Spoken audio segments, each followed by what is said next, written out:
Hi elementary lit class, so I'm here with Little Pear and we're going to read chapter 6 today. How Little Pear Ate Some Green Peaches.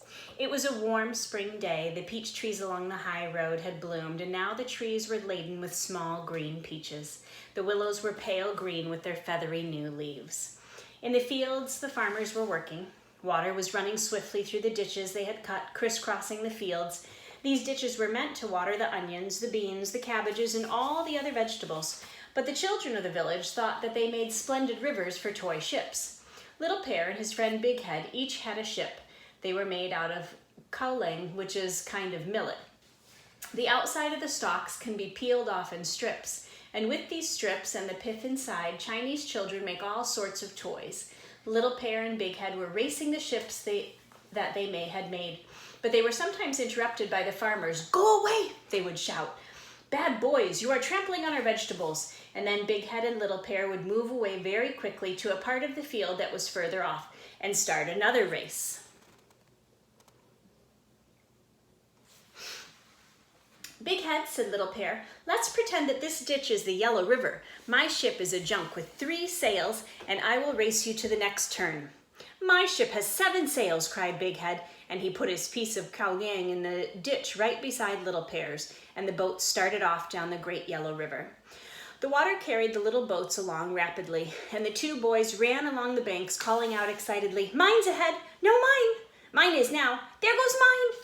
And they didn't notice that they were drawing nearer and nearer to a very angry farmer. Suddenly, "Chuba!" shouted the farmer. "Go away! How dare you trample on my vegetables? Run quick, or I will beat you!" Big Head and Little Pear were so astonished that they forgot all about their race. They forgot that their boats were sailing the Yellow River. They started to run very fast. "Chuba!" cried the farmer again, and he began to chase them. He was a tall man with a shaved head, and he had long legs. Big Head and Little Pear didn't look at him closely, but they thought that he looked rather fierce. They ran and ran. They ran in the direction of the high road.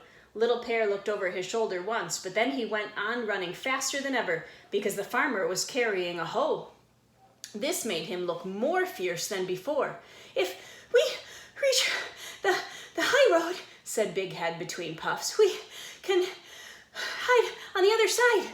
Little Pear nodded, but he couldn't say anything because he was rather fat, and he had never run so fast before. By and by, they reached the high road and looked behind them. The farmer had stopped chasing them and had gone back to his work. "He was only trying to frighten us," said Big Head, still puffing. Little Pear nodded. They sat down to rest under the nearest tree, and pretty soon they remembered their race. "I wonder where our junks are now," said Little Pear. "Perhaps the race is over," said Big Head. "I think mine won." "No, I'm sure mine did." But they didn't feel like going back just then to see. "Look," said Little Pear suddenly. "Do you see anything in the tree above us?" "Yes," said Big Head. "Peaches." And sure enough, the tree was laden with peaches, but they were green. "I wonder if they taste good," said Little Pear. "I should like to eat some, for I am very, very hungry."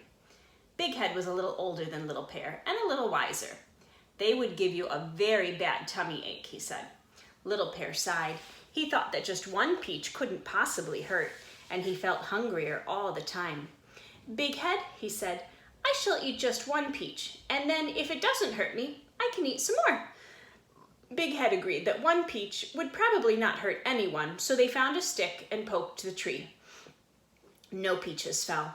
"They are stuck too tight," said Big Head. "Wait a minute, I will climb the tree." Big Head started climbing, but every time he climbed a little way, he slid back a little way. "This is a very hard tree to climb," said Big Head. "I know," said Little Pear. "Put your hands on your knees and I will climb on your back." "That is a good idea," said Big Head. So he put his hands on his knees and Little Pear climbed on his back.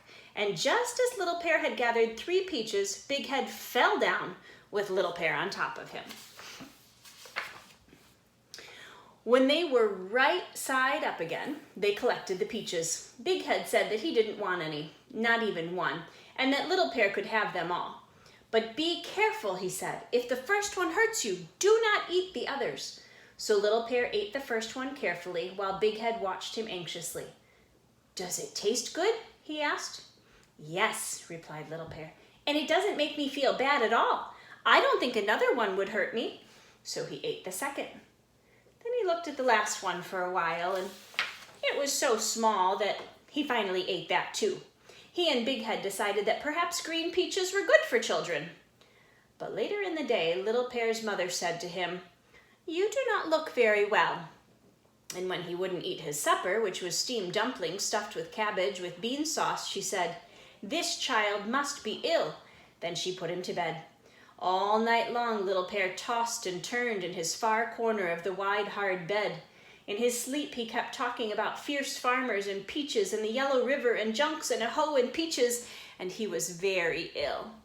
Next morning, Big Head came to see him, looking rather worried. "What happened?" he asked. Little Pear shook his head sadly. "Green peaches are not good for children after all," he said. When Little Pear was well again, he and Big Head sailed their boats many more times in the ditches and had many more races, but neither of them ever ate green peaches again. And that's the end of chapter 6.